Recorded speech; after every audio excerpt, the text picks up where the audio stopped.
അസ്സലാമു അലൈക്കും വറഹ്മത്തുള്ളാഹി വബറകാതുഹു. ഖുർആൻ പഠനം സൂറത്തുൽ ഫജ്ർ ആമുഖം. ബിസ്മില്ലാഹിർ റഹ്മാനിർ റഹീം. വിശുദ്ധ ഖുർആനിലെ 89-ാമത്തെ അധ്യായമാണ് സൂറത്തുൽ ഫജ്ർ.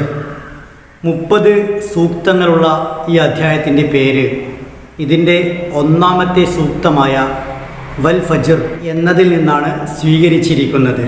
മക്കയിൽ മഹാനായ റസൂലുള്ളാഹി സ്വല്ലല്ലാഹു അലൈഹി വസല്ലമക്കും അദ്ദേഹത്തിൻ്റെ കൂടെയുള്ള സഹാബ കിറാമിനും നേരെ ശത്രുക്കൾ വളരെ ശക്തമായ രൂപത്തിൽ പീഡനങ്ങൾ അഴിച്ചുവിടുകയും അവരെ വലിയ അളവിൽ ദ്രോഹിക്കുകയും ചെയ്ത സാഹചര്യത്തിലാണ് ഈ അധ്യായം അവതരിക്കുന്നത്. 4 കാര്യങ്ങളിൽ സത്യം ചെയ്ത് പറഞ്ഞുകൊണ്ടാണ് ഈ സൂറത്ത് നമ്മുടെ മുന്നിൽ ചില വലിയ സത്യങ്ങളെ വരച്ചു കാണിക്കുന്നത്. പ്രഭാതത്തെ, രാത്രിയെ, ഒറ്റയെ, ഇരട്ടയെ സത്യം ചെയ്ത് പറഞ്ഞുകൊണ്ട് ചിന്തിക്കുന്നവർക്ക്, ബുദ്ധി ഉപയോഗിക്കുന്നവർക്ക് ഇതിലെല്ലാം വ്യക്തമായ ദൃഷ്ടാന്തങ്ങളും സത്യങ്ങളും മനസ്സിലാക്കാനുണ്ട് എന്ന് അള്ളാഹു സൂചിപ്പിക്കുന്നു. ശേഷം സത്യവിശ്വാസികളെ മാരകമായി പീഡിപ്പിച്ചിരുന്ന സത്യനിഷേധികളെ ചില ചരിത്രങ്ങൾ ഓർമ്മിപ്പിക്കുകയാണ്. ശക്തിയിലും കരുത്തിലും ആൾബലത്തിലുമെല്ലാം നിങ്ങളെക്കാളും മികച്ച നിലവാരമുണ്ടായിരുന്ന പലരും ചരിത്രത്തിൽ കഴിഞ്ഞു പോയിട്ടുണ്ട്. അവർ അതത് കാലഘട്ടങ്ങളിലെ പ്രവാചകന്മാർക്കെതിരെ തിരിഞ്ഞവരായിരുന്നു. നിങ്ങൾ മുഹമ്മദ് റസൂലുള്ളാഹി സ്വല്ലല്ലാഹു അലൈഹി വസല്ലമക്കെതിരെ തിരിഞ്ഞതുപോലെ അവർ അതത് കാലഘട്ടങ്ങളിലെ സത്യപ്രകാശത്തെ ഏത് വിധേനയും ഊതിക്കെടുത്താൻ ശ്രമിച്ചവരായിരുന്നു, നിങ്ങൾ ഇപ്പോൾ ചെയ്യുന്നത് പോലെ. പക്ഷേ അവർക്കതിന് സാധിച്ചില്ല എന്നല്ല, അള്ളാഹുവിൻ്റെ ശിക്ഷയുടെ മുന്നിൽ അവർ തകർന്നടിഞ്ഞ് ഇല്ലാതായി.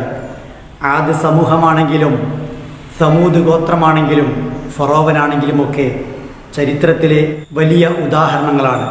അവരെ സംബന്ധിച്ചിടത്തോളം അവരെ വെല്ലാൻ ആരുമില്ല എന്നതായിരുന്നു അവരുടെ വിചാരം.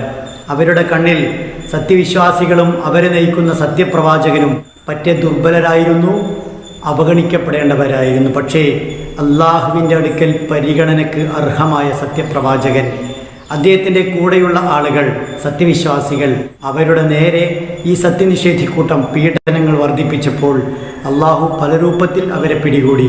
ഭൂകമ്പം കൊണ്ട് പിടികൂടപ്പെട്ടവരുണ്ട്, കൊടുങ്കാറ്റ് കൊണ്ട് പിടികൂടപ്പെട്ടവരുണ്ട്, പ്രളയത്തിൽ മുക്കിക്കൊല്ലപ്പെട്ടവരുണ്ട്. അതിര് ലംഘിച്ച് മുന്നോട്ട് പോയ അവരാലോചിച്ചില്ല, എല്ലാം കാണുന്ന, എല്ലാറ്റിനും സാധ്യമാകുന്ന ഒരു നാഥൻ മുകളിലുണ്ട് എന്ന്. ഇന്ന റബ്ബക ലബിൽ മിർസാദ്, പതിസ്ഥലത്തിരുന്ന് എല്ലാം കാണുന്ന ഒരു രക്ഷിതാവ് ഉണ്ട് എന്ന് ആലോചിച്ചില്ലെന്ന് മാത്രമല്ല, ആ രക്ഷിതാവിനെയും വെല്ലുവിളിക്കാനാണ് അവരിൽ പലരും മുന്നോട്ട് വന്നത്. അങ്ങനെ അള്ളാഹു അവരെ അവസാനത്തിൽ പിടികൂടി. ഇന്നും അവർ നടന്ന, അവർ ജീവിച്ച, അവർ ഭരിച്ച, അവർ അഹങ്കാരത്താൽ തിമിർത്താടിയ മണ്ണ് ബാക്കിയാണ്. അവർ ബാക്കിയില്ല. അവരെ അള്ളാഹു വലിയ നാശത്തിന് വിധേയമാക്കി. അവരുടെ പതനഭൂമികളിലൂടെ നിങ്ങൾ സഞ്ചരിച്ചാൽ നിങ്ങൾക്ക് ഈ കാര്യങ്ങൾ സുതരാം വ്യക്തമാവും. അനുഗ്രഹങ്ങളാൽ പരീക്ഷിക്കപ്പെട്ട ആളുകളെക്കുറിച്ച് ഈ അധ്യായം പരിചയപ്പെടുത്തുന്നുണ്ട്. അവർക്ക് ധാരാളം സുഖസൗകര്യങ്ങളും സമ്പൽ സമൃദ്ധിയും ലഭിക്കുമ്പോൾ ഇതെല്ലാം ഞങ്ങളുടെ യോഗ്യത കൊണ്ടാണ്. ആ യോഗ്യത കൊണ്ട് റബ്ബിന് ഞങ്ങളെ പരിഗണിക്കേണ്ടി വന്നതാണ്, അതിനാൽ ഞങ്ങൾ ഇങ്ങനെ ആയതാണ്, റബ്ബ് ഞങ്ങളെ ആദരിച്ചതാണ് എന്ന് പറയും.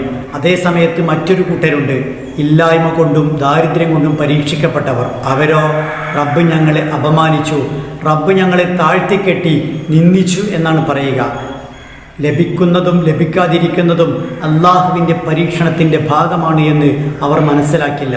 മാത്രവുമല്ല, അള്ളാഹു അനുഗ്രഹം നൽകി പരീക്ഷിച്ചവർ, ഇത് അള്ളാഹു എനിക്ക് തന്നെങ്കിൽ ഇതിനർഹതപ്പെട്ട കുറേ ആളുകൾ അപ്പുറത്തും ഇപ്പുറത്തുമുണ്ട്, അവരിലേക്ക് എന്നിലൂടെ ഇത് എത്തേണ്ടതുണ്ട് എന്ന ചിന്തയില്ലാതെ അനാഥകളെ, അഗതികളെ ആരെയും പരിഗണിക്കാതെ മുന്നോട്ട് പോകുന്ന ധനപൂജകരായി ആളുകൾ മാറുന്ന കാഴ്ച ഈ അധ്യായം കൃത്യമായി വരച്ചു കാണിക്കുന്നുണ്ട്. അവസാനം ഭൂമി ഇടിച്ചു നിരപ്പാക്കപ്പെടുന്ന, അള്ളാഹു മലക്കുകളുടെ അകമ്പടിയോടുകൂടി വരുന്ന ഒരു ദിവസത്തിൽ അവർക്ക് കാര്യങ്ങൾ ബോധ്യപ്പെടും.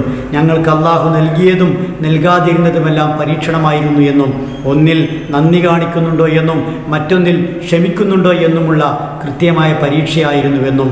പക്ഷേ ആ ബോധ്യപ്പെടൽ കൊണ്ട് ഒരു കാര്യവുമില്ല. അവർ അന്ന് വിലപിക്കും, ഞങ്ങൾ എന്തെങ്കിലും ഈ ലോകത്തിന് വേണ്ടി ഉണ്ടാക്കിയിരുന്നുവെങ്കിൽ, മുൻകൂട്ടി തയ്യാറാക്കിയിരുന്നുവെങ്കിൽ എന്ന്. ആ സമയത്തെ വിലാപം കൊണ്ട് ഒരു പ്രയോജനവുമില്ല. അള്ളാഹുവിൻ്റെ കഠിനമായ ശിക്ഷക്ക് അവർ വിധേയമാവുകയാകും ചെയ്യുക. അതിൽ നിന്ന് അവർക്ക് ഒരു നിലക്കും രക്ഷപ്പെടാനാവില്ല. കാരണം അള്ളാഹുവോളം ശിക്ഷിക്കുന്ന, അള്ളാഹുവോളം പിടികൂടുന്ന ആരും ഇല്ല തന്നെ. എന്നാൽ അനുഗ്രഹീതരായ ദൈവദാസന്മാർ അള്ളാഹു നൽകിയതും തടഞ്ഞതുമെല്ലാം അവൻ്റെ തീരുമാനത്തിൻ്റെ ഭാഗമാണെന്ന് മനസ്സിലാക്കി ജീവിതത്തെ സന്തുലിതമായി സമീപിച്ചവർ അവർ സമാധാനം പ്രാപിച്ച അവസ്ഥയിലാണ് എത്തുക. അവർക്ക് അള്ളാഹുവിൻ്റെ സംതൃപ്തി ഉണ്ടാകും. അവർ അള്ളാഹുവെ സംബന്ധിച്ചിടത്തോളം തൃപ്തരായിരിക്കും. അള്ളാഹു ഇഷ്ടപ്പെടുന്ന അള്ളാഹുവിൻ്റെ പ്രിയപ്പെട്ട അടിമകളിൽ അവർ പ്രവേശിക്കുകയും സ്വർഗത്തിൽ അവരെത്തുകയും ചെയ്യും. അങ്ങനെ ഒരു വിളിയാളം, ആഹ്വാനം അവരോടുണ്ടാകും എന്ന് പറഞ്ഞാണ് ഈ അധ്യായം അവസാനിക്കുന്നത്. വ്യത്യസ്ത വിഷയങ്ങൾ കൈകാര്യം ചെയ്യുന്ന സവിശേഷ അധ്യായം എന്ന നിലക്ക് നന്നായി പഠിക്കാൻ, ഉൾക്കൊള്ളാൻ, പ്രചരിപ്പിക്കാൻ, ജീവിതത്തിൽ പകർത്താൻ, അതുവഴി സ്വർഗത്തിലെത്താൻ നമുക്കെല്ലാം സാധ്യമാകേണ്ടതുണ്ട്. അള്ളാഹു നമ്മെ അതിന് അനുഗ്രഹിക്കുമാറാവട്ടെ.